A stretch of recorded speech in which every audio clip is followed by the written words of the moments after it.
નમસ્કાર મિત્રો, અમારા નવા વિડીયોમાં આપ સૌનું હાર્દિક સ્વાગત છે। તો આજે આપણે વાત કરીએ રક્ષાબંધન વિશે કે રક્ષાબંધન ક્યારથી ઉજવવામાં આવે છે, શા માટે ઉજવવામાં આવે છે, તેની કથા શું છે, તે બધા વિશે આજે આપણે વાત કરવાની છે। રક્ષાબંધનનો તહેવાર સદીઓથી ચાલ્યો આવે છે। મહાભારતમાં પણ એનો ઉલ્લેખ છે। દ્રૌપદીએ ભગવાન શ્રી કૃષ્ણને શ્રાવણ સુદ પૂનમના દિવસે જ રાખડી બાંધી હતી અને શ્રી કૃષ્ણએ શિરહરણ પ્રસંગે દ્રૌપદીની લાજ પણ રાખી હતી।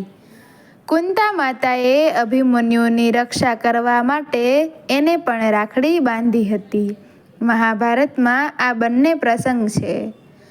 શ્રાવણ સુદ પૂર્ણિમાના દિવસે ચંદ્ર હંમેશા શ્રવણ નક્ષત્રમાં હોય છે અને એટલા માટે મહિનાનું નામ પણ શ્રાવણ પડ્યું છે અને પૂર્ણિમાનું નામ પણ શ્રાવણી પૂર્ણિમા પડ્યું છે। શ્રવણ નક્ષત્રના માલિક ભગવાન વિષ્ણુ પોતે છે, એટલે આ દિવસે સ્વયં ભગવાન વિષ્ણુની સુરક્ષા માંગવામાં આવે છે। સમુદ્રનો અધિપતિ ચંદ્ર પોતે છે, એટલે નાળિયેર અર્પણ કરીને સમુદ્રની પણ પૂજા આ દિવસે કરવામાં આવે છે। સદીઓથી આ તહેવાર ચાલ્યો આવે છે, પરંતુ અફસોસ એ છે કે આજકાલના તહેવારને મુહૂર્તના બંધનમાં બાંધી દેવામાં આવ્યો છે। ફલાણો યોગ ચાલે છે માટે રાખડી આટલા વાગે જ બાંધવી, ઢીકણો યોગ ચાલે છે માટે રાખડી સાંજે જ બાંધવી। છેલ્લા કેટલાક વર્ષોથી આ રીતે મુહૂર્તની ચર્ચા કરવામાં આવે છે। વર્ષો પહેલાં રાખડી બાંધવાના મુહૂર્ત વિશે કોઈ જ ચર્ચા છાપવામાં થતી ન હતી। અરે ભાઈ, આશીર્વાદ આપવા માટે અને કોઈની રક્ષા માટે રાખડી બાંધવા માટે કોઈ મુહૂર્ત કે સોગડિયું જોવામાં નથી આવતું। રાખડી એ સુરક્ષાનું પ્રતીક છે, એ કવચનું કામ કરે છે। બહેન ભાઈની સુરક્ષા માટે અને એની પ્રગતિ માટે લાગણીથી રાખડી બાંધે છે, શુભેચ્છા પાઠવે છે। રક્ષાસૂત્ર બાંધવામાં આવે છે, ક્ષણ પવિત્ર જ હોય। જૂના જમાનામાં જ્યારે રાજપૂત રાજાઓ હતા, ત્યારે પતિ જ્યારે યુદ્ધમાં લડવા જાય ત્યારે પત્ની એને તિલક કરીને રક્ષા બાંધતી હતી। એ વખતે એ એવી ભાવના કરતી હતી કે જાઓ, માના દૂધને સંગ્રામમાં દીપાવજો, જાઓ રણશુરા હવે વિજયી બનીને આવજો। રક્ષાબંધન પાછળ આવી ભાવનાઓ હતી। એ વખતે ક્યાં મુહૂર્ત જોવામાં આવતા હતા।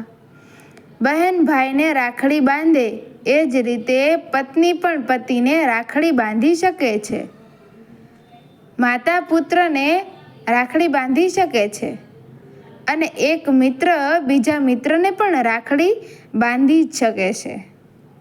અત્યારે જે ફ્રેન્ડશિપ બેલ્ટ નીકળ્યા છે, એ પણ આ પરંપરાનું જ નવું સ્વરૂપ છે।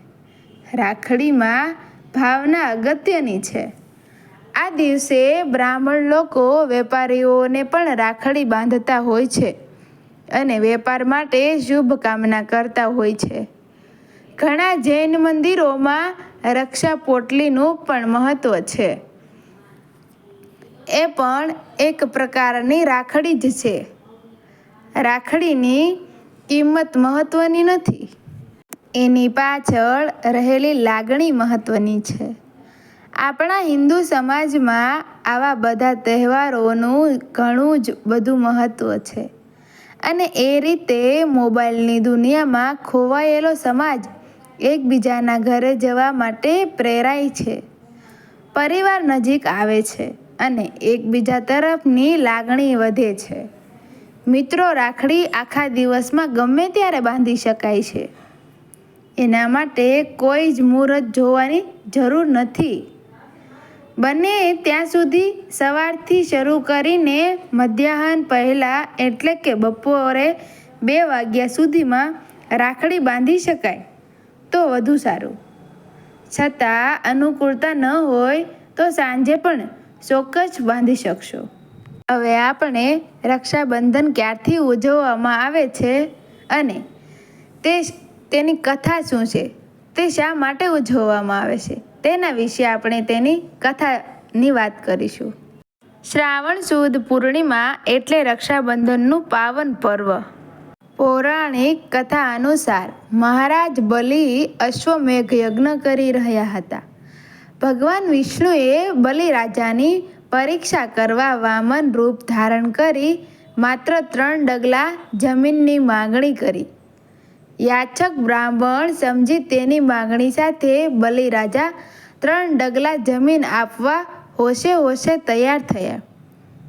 ભગવાન વિષ્ણુએ વિરાટ સ્વરૂપ ધારણ કરી 3 ડગલામાં આકાશ, પૃથ્વી અને પાતાળ પ્રાપ્ત કરી લીધા. બલિરાજાની દાતારી થકી પ્રસન્ન થઈ ભગવાન વિષ્ણુએ બલિરાજાને વરદાન માંગવા કહ્યું. ત્યારે બલિરાજાએ ભગવાન વિષ્ણુને કહ્યું, હે પ્રભુ, હું જ્યારે આંખ ખોલું ત્યારે તમારે મને દર્શન આપવાના. વચન થકી બંધાયેલા ભગવાન વિષ્ણુએ ત્યારથી પાતાળ લોકમાં વાસ કરવો પડ્યો. પોતાના પતિદેવથી અળગા થયેલા માં લક્ષ્મીજીએ પાતાળ લોકમાંથી બહાર લાવવા માટે બલિરાજાને રાખી બાંધી. રક્ષાબંધનના ઋણ ચૂકવવા બલિરાજાએ બહેન બનેલા લક્ષ્મીજીને વરદાન માંગવા જણાવ્યું. ત્યારે લક્ષ્મીજીએ બલિરાજાને કહ્યું, હે વીરા બલિરાજ, જો તમે બહેનને રક્ષાબંધન નિમિત્તે કાપડું આપવા ઈચ્છતા હો તો ભગવાન વિષ્ણુને તમે તમારા વચન થકી મુક્ત કરો. બહેનની ઈચ્છા પરિપૂર્ણ કરવા આંખ ખોલું ત્યારે દર્શન આપવાના તે વચન થકી મુક્ત બહેનની ઈચ્છા સંતોષી. ભગવાન વિષ્ણુ અને માં લક્ષ્મીજી ફરીથી સાથે મળ્યા. તે સમયથી રક્ષાબંધનનો તહેવાર ઉજવાય છે. આ તહેવાર બહેન ભાઈના અપ્રતિમ પ્રેમ, ત્યાગ અને સમર્પણનો છે. બહેનના સંકટમાં સહાયતા કરવા વીરો બહેનની માટે સદાય તત્પર હોય છે. બહેન પોતાના વીરાને રક્ષા બાંધી પોતાના વહાલ સોયા વીરની પ્રગતિ ઝંખે છે. કુંતા માતાએ મહાભારતના ભીષણ સંગ્રામમાં જ્યારે અર્જુન પાતાળ લોકમાં ગયા એ તકનો લાભ લઈ કૌરવ અને પાંડવોને 7 કોઠાના યુદ્ધનું આહ્વાન કર્યું. માત્ર 16 વર્ષની આયુ ધરાવતો અભિમન્યુ 6 કોઠા જીતવાનું કૌશલ માતાના ઉદરમાં જ શીખ્યો હતો. એટલે બીડું ઝડપ્યું ત્યારે માં કુંતાએ પૌત્ર અભિમન્યુની કલાઈ પર રક્ષા ધાગો બાંધી આશીર્વાદ આપ્યા અને કૌરવ મહાસેનાનીઓને પરાસ્ત કરી 6 કોઠા જીતી આપ્યા. રાખીના રક્ષા ધાગા થકી ચક્રવ્યૂહમાં અભિમન્યુ સફળતા હાંસલ કરી શક્યો. રાજપૂત મહારાણી કર્માવતીના રાજ્ય પર મુસ્લિમ બાદશાહે જ્યારે આક્રમણ કર્યું ત્યારે મોગલ બાદશાહ હુમાયુને કર્ણાવતીએ રાખી મોકલી હિન્દુ બહેનને સહાયતા કરવા સંદેશ મોકલ્યો. ત્યારે એક મુસ્લિમ બાદશાહ સામે રાખીનું કજે ચૂકવવા મોગલ બાદશાહ હુમાયુએ પોતાની ફરજ અદા કરી હતી. રાખી બહેન પોતાના ભાઈને બાંધે છે, પુત્રી પિતાને બાંધે છે. જો પોતાનો ભાઈ ન હોય તો ધર્મના ભાઈને રાખી બાંધે છે. એક સૂતરના તાંતણામાં વિરાટ શક્તિ સમાયેલી હોય છે. તે બાબતે ઇતિહાસ પણ સાક્ષી છે. રક્ષાબંધનના આ પાવન પર્વ નિમિત્તે આપ સૌ મિત્રોને અઢળક શુભેચ્છાઓ સાથે ખૂબ ખૂબ અભિનંદન. મારો વિડીયો જોનાર બધા મિત્રોને રક્ષાબંધનની હાર્દિક શુભકામનાઓ. હેપી રક્ષાબંધન. જય શ્રી કૃષ્ણ. રાધે રાધે. Thank you.